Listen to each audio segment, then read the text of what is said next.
എന്താ അവസ്ഥ?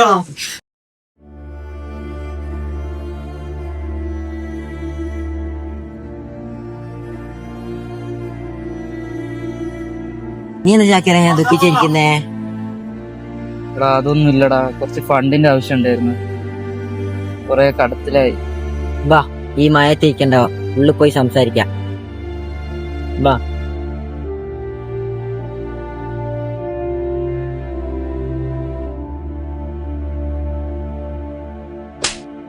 നീ എന്ത് വിചാരിച്ച കടം മേടിച്ചു ഞാൻ വെറുതെ വിടുന്നോ? എത്ര മാസമായിട്ട് നിന്റെ നീ 1-2 പൈസ ഇല്ല, 2 ലക്ഷം നീ അത് മേടിച്ചു പോയെ. നിന്റെ പൈസ നടന്നിട്ട് എത്ര പൈസ എനിക്ക് ചെലവായി എനിക്കറിയോ? നീ എന്താ വിചാരിച്ചേ? എന്റെ സാഹചര്യം അങ്ങനെ അനുകൊണ്ട. എന്ത് സാഹചര്യമാണ് നിനക്ക്? നിന്റെ എല്ലാ സാഹചര്യം അറിഞ്ഞുകൊണ്ടല്ലേ ഞാൻ നിനക്ക് തന്നത്. നിന്റെ അവസ്ഥ മറ്റാരേക്കാൾ നല്ലതാണെന്ന് എനിക്ക് അറിയുന്നുള്ളടാ. നീ ചോദിക്കുമ്പോ പൈസ തന്നത്. എന്നിട്ട് ഈ 15 വർഷത്തെ നമ്മളെ ഫ്രണ്ട്ഷിപ്പ് നീ ഇല്ലാണ്ടാക്കിയില്ലേ?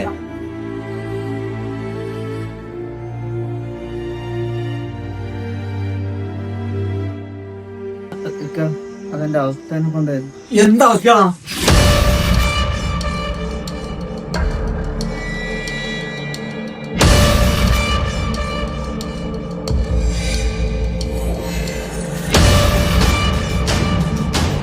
എന്റെ പൈസ എന്താ റെഡിയായോ? ഹലോ, എന്റെ പൈസ റെഡിയായോ? ഇന്നലെ ഞങ്ങളടുത്ത് വന്ന് എന്റെ അവസ്ഥ പറയാനായിരുന്നു. എന്താ അവസ്ഥ? അത് ഞാൻ നിന്റെ അടുത്ത് പൈസ വാങ്ങിയെന്നുള്ളത് ശരിയാണ്. അത് വാങ്ങിയത് എനിക്ക് ബ്ലഡ് ക്യാൻസർ ആണ്. അതിന്റെ ചികിത്സക്കാണ് നിന്നോട് ഞാൻ പൈസ കേട്ടിച്ചത്. എടാ, ഇത് നീ ഫസ്റ്റ് എന്നോട് തുറന്നു പറഞ്ഞിട്ട് ഒരു പക്ഷെ എനിക്ക് നിന്നെ രക്ഷപ്പെടുത്താൻ പറ്റുമായിരുന്നു. ഇതിപ്പോ ഞാൻ ഈ കൊള്ള പലിശക്കാണ് നിന്നടുക്ക് തന്ന പൈസ മേടിച്ചത്. ഓനാണെങ്കിൽ എന്നെ വല്ലാണ്ട് ഡിസ്റ്റർബ് എന്നിട്ട് പുര വിട്ടിട്ട് പോകാനുള്ള പരിപാടിയാ.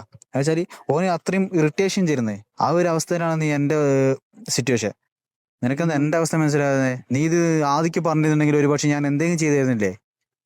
ഇനി എന്നോട് ക്ഷമിക്കണം. എനിക്ക് ആ ഈ വേദനയും കൂടി സഹിക്കാൻ പറ്റുന്നില്ല. ഇനി ഞാൻ ഈ ഭൂമിയിൽ ഉണ്ടാവൂല.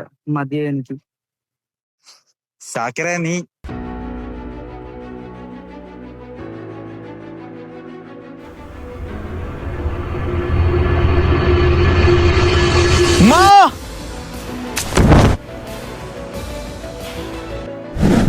കടം മനുഷ്യബന്ധങ്ങളെ ബാധിക്കുന്ന ഏറ്റവും വലിയ മാരകമായ ക്യാൻസറാണ്. അതിനുള്ള ഏക മരുന്ന് എന്ന് പറയുന്നത് തുറന്നു പറച്ചിലും. നിന്റെ ലൈഫിലെ ഹീറോയായിരുന്നു പൈസ ഞാൻ തരുമ്പോൾ. അതേ എന്നെ നീ നിന്റെ ലൈഫിലെ വില്ലനാക്കിയില്ലേ?